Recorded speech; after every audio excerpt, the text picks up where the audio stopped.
Terpergok mencuri kotak amal di sebuah masjid di Kembangan, Jakarta Barat, seorang pria ditangkap oleh warga.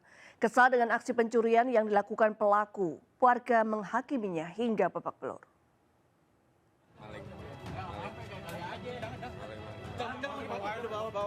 Warga Jalan Karya Utama Srengseng, Kembangan, Jakarta Barat mengamankan seorang pria yang tertangkap melakukan aksi pencurian uang di kotak amal Masjid Al-Wani Mumiro. Warga yang geram dengan aksi pelaku mengarak dan menghakiminya hingga babak belur. Pelaku beraksi saat kondisi masjid tengah sepi usai warga melakukan sholat zuhur. Uang di kotak amal sebanyak Rp629.000 langsung digasak pelaku yang dimasukkan ke dalam tas. Aksi pencurian kotak amal di masjid ini sudah kerap terjadi, namun baru kali ini pelakunya tertangkap warga. Kini kasus pencurian uang kotak amal ditangani Polsek Kembangan, Jakarta Barat. Dari Jakarta, Miftahul Gani, iNews melaporkan. Viral di media sosial, aksi heroik seorang anggota pengamanan presiden di Kabupaten Bekasi, Jawa Barat yang berhasil mengagalkan aksi pembegalan. Meski mengalami luka memar, motor korban berhasil diselamatkan, sementara pelaku berhasil kabur. Aksi heroik anggota pengamanan presiden saat mengagalkan pelaku pembegalan milik seorang remaja di Jalan Raya Lubang Buaya, Desa Lubang Buaya, Kecamatan Setu, Kabupaten Bekasi, Jawa Barat, terekam CCTV yang terpasang di rumah salah seorang warga. Aksi penghadangan kawanan begal oleh anggota Pas Pampres dilakukan spontanitas saat mendengar teriakan korban minta pertolongan usai sepeda motornya dirampas pelaku. Sepeda motor korban yang dibawa pelaku berhasil diselamatkan oleh anggota Pas Pampres tersebut. Namun kedua pelaku berhasil melarikan diri.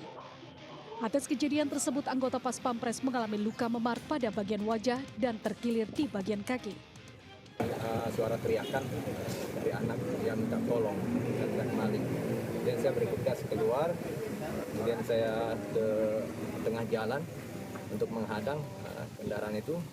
Sudah di depan mata saya, satu sepeda motor saya tendang, kemudian terjatuh di depan, kemudian satu kendaraan lagi yang di belakang menabrak saya. Aksi pembegalan di lokasi tersebut diketahui bukan kali pertama, namun sudah sering terjadi karena jalan sepi, diduga menjadi penyebab kawanan begal bebas menjalankan aksinya. Dari Kabupaten Bekasi, Jawa Barat, Didit Junaidi, iNews melaporkan. Kantor Wilayah Kementerian Agama Jawa Timur menyatakan Pondok Pesantren Al-Hanifiyah Kediri, Jawa Timur tidak memiliki izin. Sebelumnya kasus tewasnya seorang santri yang dianiaya temannya terungkap. Polisi telah menetapkan 4 tersangka yang semuanya adalah santri.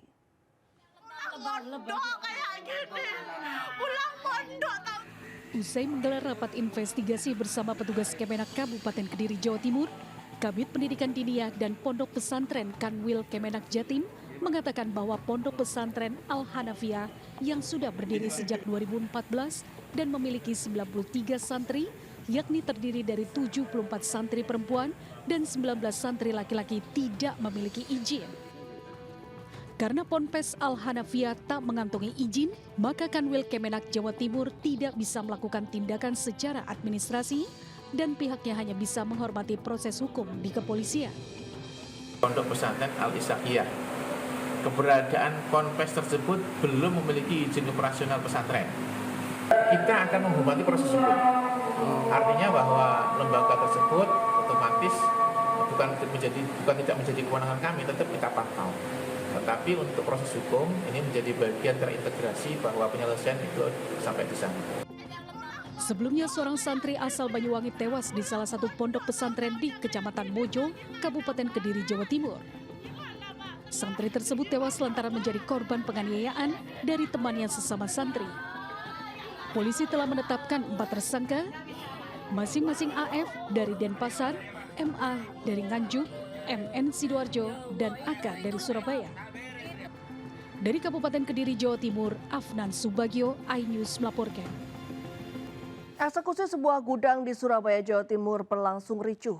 Ratusan massa mengadang jalannya eksekusi dari jurusita Pengadilan Negeri Surabaya sehingga saling dorong dengan personil keamanan dari TNI tidak bisa dihindari.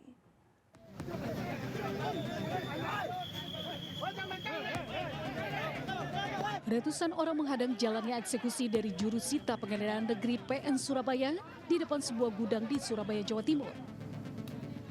Kericuhan pecah saat Jurusita PN Surabaya hendak membacakan putusan eksekusi. Massa langsung menghalau dan berusaha menghentikan pembacaan putusan eksekusi.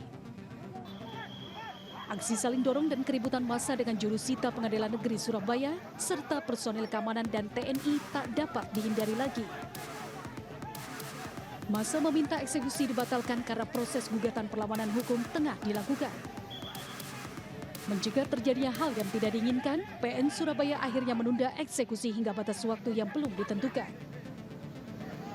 Eksekusi ini dilakukan atas dasar putusan PN Surabaya, Pengadilan Negeri Jawa Timur, dan Mahkamah Agung yang memenangkan gugatan pemohon atas bangunan dan lahan seluas 290 meter persegi. Dari Surabaya, Jawa Timur, Yuda Prawira, iNews melaporkan.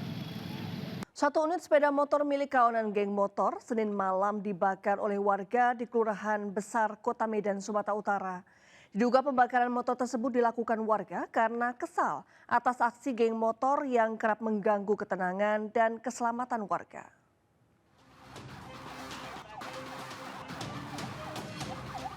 Satu unit sepeda motor yang diduga milik kawanan geng motor di kawasan Jalan Pancing 1 Kelurahan Besar, Kecamatan Medan, Labuhan, Kota Medan.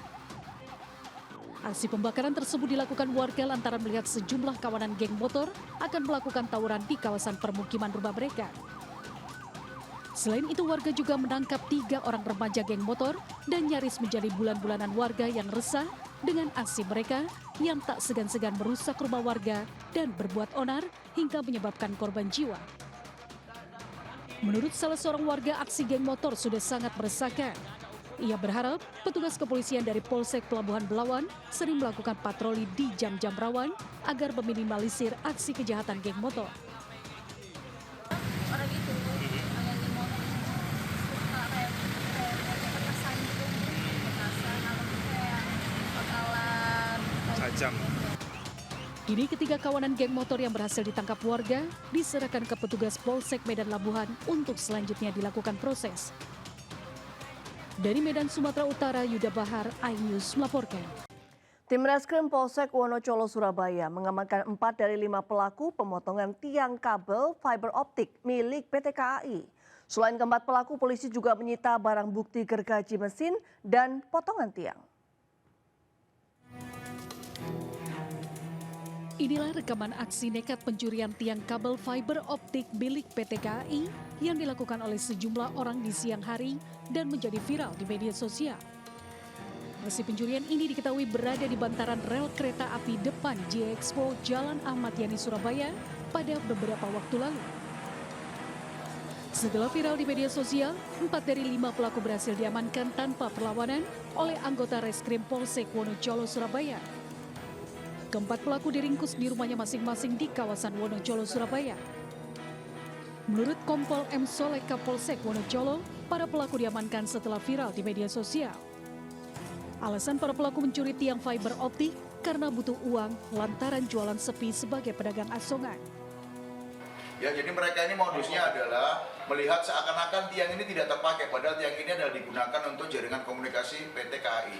Namun oleh mereka digergaji, ditumbangkan, lalu diangkat yang niatnya untuk dijual. Dari sampaikan Pak Kapolsek tadi, kurang dari 1 kali 24 jam beliau sudah berhasil mengungkap dan bahkan menangkap pelaku pencurian aset di wilayah kerja PT KAI. Sementara polisi masih mengejar 1 pelaku yang masih menjadi DPO. Dari penangkapan 4 pelaku ini, polisi menyita alat gergaji mesin dan pemotong tiang yang belum sempat dijual. Dari Surabaya, Hari Tambayong, iNews melaporkan.